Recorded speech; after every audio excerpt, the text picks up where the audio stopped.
Welcome to Beyond the Stethoscope, where we explore the people, practices, and innovations shaping the future of healthcare in the greater Philadelphia area. As the temperatures drop and sidewalks get slick, winter brings more than just snow, it also brings a spike in orthopedic injuries. From slips and falls to strains and sprains, cold weather can be tough on our bones and our joints. In this episode, we're joined by orthopedic surgeon Dr. Stephen Cairone, who shares practical tips and preventative strategies to help you stay safe, strong, and injury-free all season long.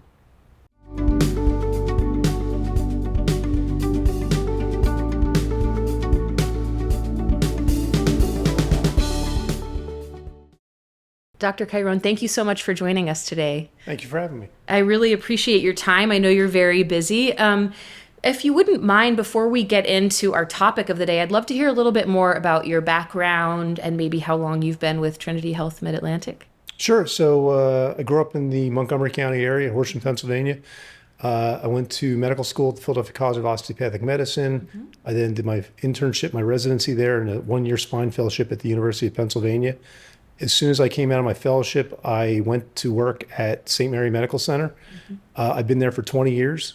I am a board-certified orthopedic surgeon, and I spend most of my time taking care of people with general orthopedic injuries, but most of my practice focus is spine surgery, both non-operative and operative treatments. Gotcha. So there's probably no typical day in your line of work, but what are some of the more common injuries that you typically see when it comes to, spine?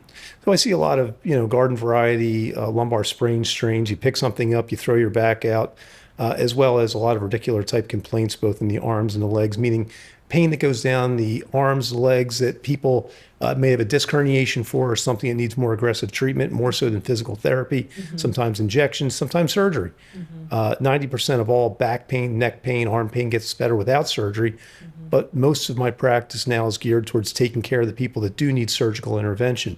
Having said that, as a general orthopedic practice, we see a lot of everything. So we see every injury under the sun, whether it's a wrist fracture, ankle fracture, any bone fracture, any bony abnormalities, musculoskeletal tumor, hand, everything. Wow. Yeah, that really covers the gamut. Sure. So on our topic of today, you see it all, right? From injuries to chronic ailments. This time of year, as the weather gets colder, there's a lot of elements to deal with. What are some of the more common injuries that you see in winter? Certainly it's slip and fall injuries, and not so much from snowstorms. It's usually from freezing rain, black ice, things like that, where people don't know what's going on, so to speak. They walk outside of their door, front step, and they fall right down. Right. So we see a ton of ankle fractures and wrist fractures just from that. But then when you do get the snowstorms, you also see the people that go out and shovel their driveway, and that's where I see a majority of lifting-related injuries for their back. Usually see them 2 or 3 weeks after a storm, where they have this unrelenting pain that's not going away in their back, going down their leg. Also, shoulder lifting injuries from snow removal or doing anything, especially falls. We'll see that in terms of like arm pain and cervical spine or neck issues as well. I was going to say, it's such a repetitive motion. Shoveling snow can be really hard, especially if you're kind of more inactive. It's wintertime, you're cozying up, and then all of a sudden you have to shovel a long driveway. Absolutely. For me, my own personal story, I was running to catch the subway in New York City. It was like you mentioned, it was the black ice, but it was under a little bit of snow. So I just thought, I can scale this sidewalk curb and just feet right out from under me, bruised tailbone. Absolutely. It makes life difficult. So it sounds like you see, I got an idea of the types of injuries that you do see. What would a treatment plan be like for some of the more common ones, like you said, like we were talking about the slips and falls on the black ice? Yeah, so I would say most people will come in if they have a complaint of pain in their back, going down their leg, or even just back pain, neck pain. Start off with some x-rays and make sure there's no significant pathology. In the elderly population, we're always worried about a fracture. One of the more common ones we see is a compression fracture, which is when they actually fracture a vertebral body, usually treated with a brace. Sometimes it does need surgery. We can put cement into a broken vertebrae and get somebody back on their feet in 15 minutes, and they're out the door, and they do very well from that if needed. But then if for people that don't have a fracture, it's more of a nerve-related pain or something, hit them with a short course of steroids, generally start them with physical therapy and see if we can get it to calm down without any surgical intervention. And then at that point, if they're not getting better, an advanced imaging study such as an MRI may be needed.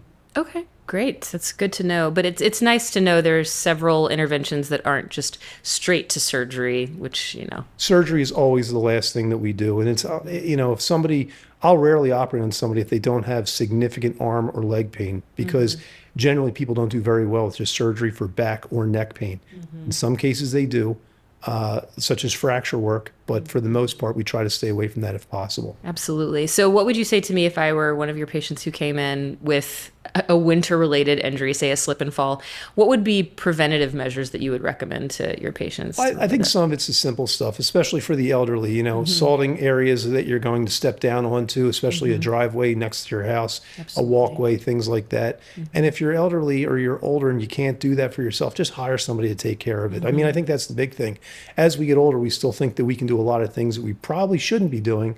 But you probably get to a point where it's worth it just to have somebody else take care of some of those maintenance things around your house, so you don't have to worry about it. I have this conversation with my dad once a week because he says he wakes up in the morning and in his mind he's 35, but then he's 76 when he steps out of bed. Well, so I'm like, pay somebody to and my father's the same way. He's 82, and we had to take all the ladders away from the house because he still thought, I can go and clean out the gutters and things like that. So at some point you have to understand that people around you are just trying to help you from injuring yourself. Absolutely. Yeah. There's pride, and then there's actual winding up in the ER.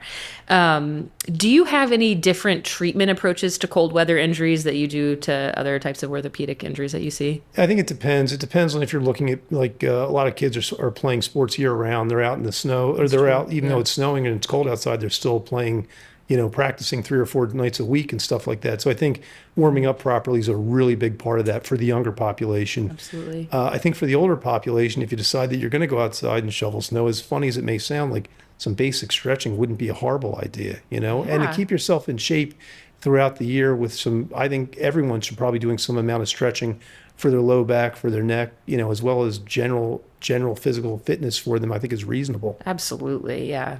I think that's great advice. I mean, and it's like, we all hear it, but it's like we have to put it into practice. And like you said, it's not just a winter thing. It has to be kind of physical fitness all year round.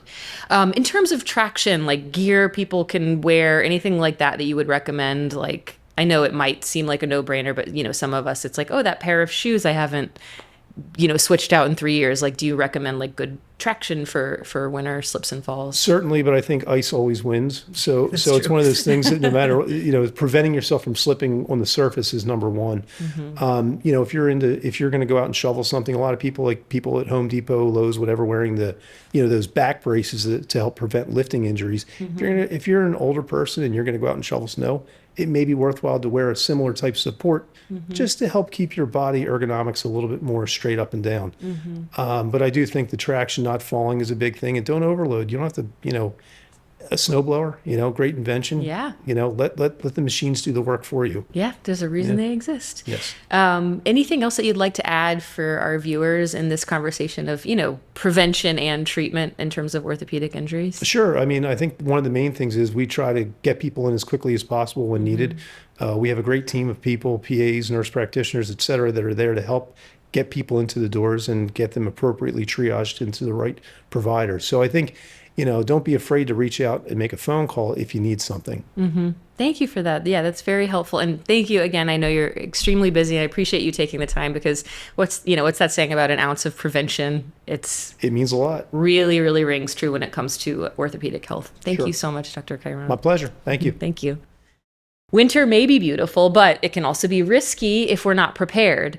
As we have learned today, a few simple steps like proper footwear, warming up before activity, and staying aware of our surroundings can go a long way in preventing orthopedic injuries.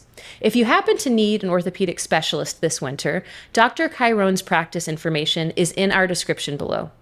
Thank you as always for tuning in to Beyond the Stethoscope. Don't forget to subscribe and follow Trinity Health Mid-Atlantic on social media for more episodes every other Thursday.